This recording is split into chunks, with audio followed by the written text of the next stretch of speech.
we have an update to a story we brought you back in August on Officer Ben Darby's case. You might recall that he's an Alabama police officer who is now a convicted murderer. However, his family says he was just doing his job. It all started in 2018 when Officer Ben Darby responded to a call about a suicidal man pointing a gun to his own head. When Ben got to the scene, the two officers that got there before him did not set up a perimeter, which is protocol. Ben went inside and saw an officer with her gun pointed towards the floor, trying to convince the suicidal man to drop his gun.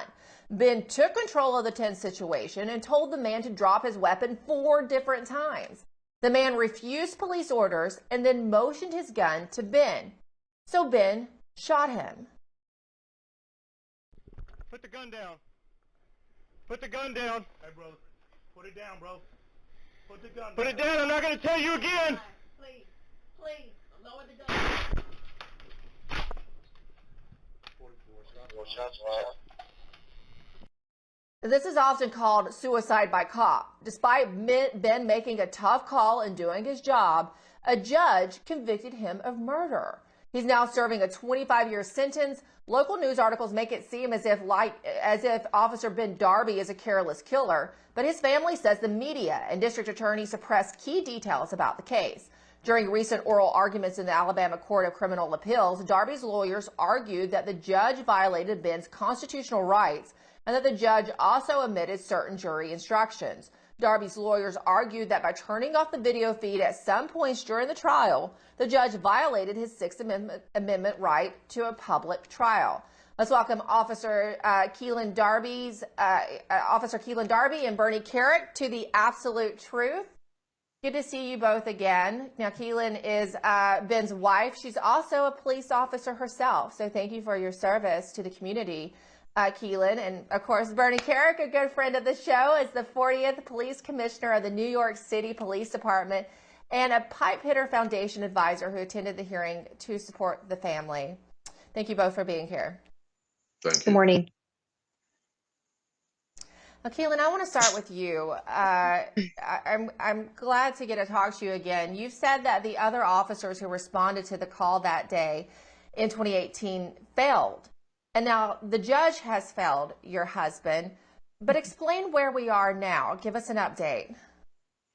Right. So last time that I was on the show, we spoke about how Ben did his job according as the policy and state law nationwide standards are, and how he was ultimately convicted of murder. So he went to prison for 25 years, and he's 15 months into that sentence currently.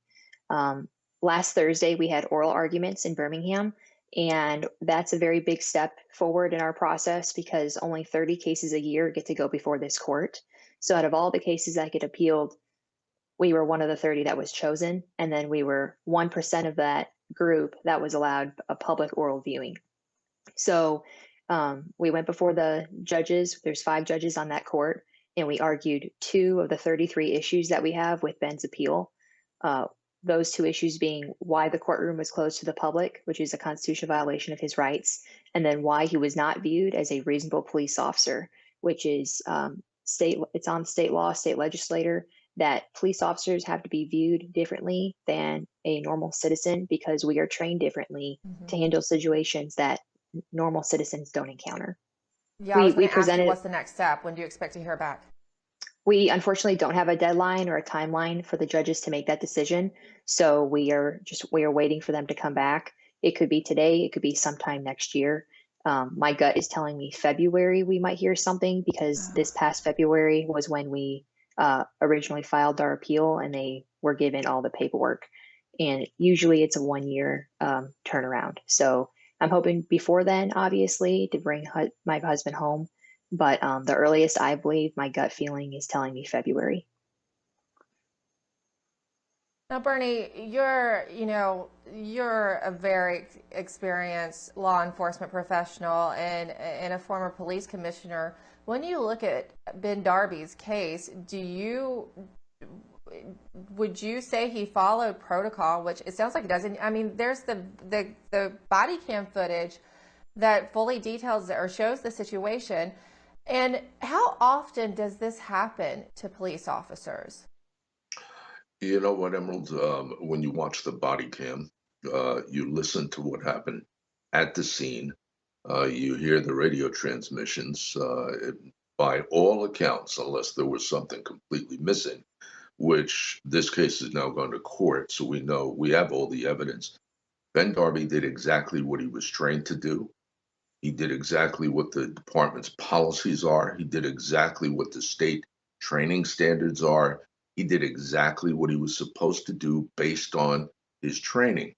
Um, what's really bothered me about this case, and it's more so now since I got to sit through that appellate hearing, the judge had sequestered a part of the public because of COVID. So there were two courtrooms. There was the main courtroom where only the prosecutors and defense attorneys were allowed to be. And then everybody else, all the other public, was put into a designated view room. And that including his wife, his family, his colleagues, the general public. They were all put in this room. And then the judge in the case, ironically, had a kill switch for the viewing and the audio of that room. And during the trial, she killed the video and audio in that room so that the people, the public, the general public, could not hear what was going or see what was going on in the courtroom, which is completely bizarre, especially when some of the stuff that was blocked from view was, extremely important information to the case, was things that the public should have been aware of. I just Mhm. found it completely bizarre. What was the kill switch for in the first place? Why would you why would you Well, let what that public audience see things or hear things, and then not hear others? And the judge made it a determination on her own without telling anyone, without the prosecutor knowing or the defense attorney knowing that she was killing the audio and video. So that's extremely disturbing, if nothing else. well, And then the whole theory of, I find you know, the mindset of Darby in that police state, um, I think they have to overturn it. They have to kick him back, dismiss his conviction, ask for a new trial, whatever. But they can't let this go forward with this conviction. Well, that's what I was going to say. The second issue that was argued last week is what I find particularly, I would personally, as a citizen, just find concerning, because how can you not treat Ben Darby as an officer? That's a completely different situation and context, wouldn't you say, Bernie? And we only have a few seconds, but I think that's really the point to drive home. He was acting in the capacity as a law enforcement professional who's charged with the safety of the public and his fellow officers. Yeah, and that's a part of the jury instruction that the judge left out, completely left out, didn't put Mhm. in. And that's disturbing because the jurors didn't get to understand that they were allowed to take that into consideration. So it's, I think the appellate court did a really good job in getting the information they needed to make a determination, and I hope that determination is the right one.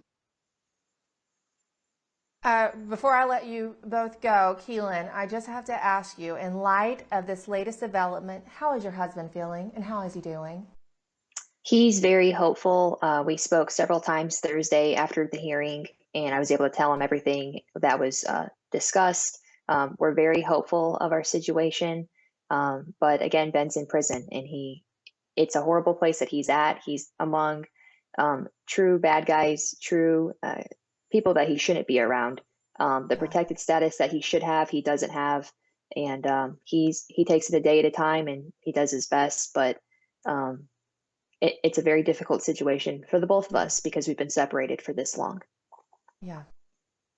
And particularly difficult, I know, as the holidays approach. Keelan, our heart goes out to you, but we're glad there's some hope in the case, and we'll continue to pray for you and your family. And Bernie, good to see you. Thank you for this Thank helpful you. insight. And clearly, it's good, Keelan, to have supportive people like Bernie KERIK. Yes, very thankful for his support and the Pipe Hitter Foundation. Thank you. Yes, and if you want to learn more about her husband Ben's case at the Pipe Hitter Foundation, you can go to the pipehitterfoundation.org. As you see here, pipehitterfoundation.org. Well, that does it for us here today. We will see you back here tomorrow, of course, for more absolute truth.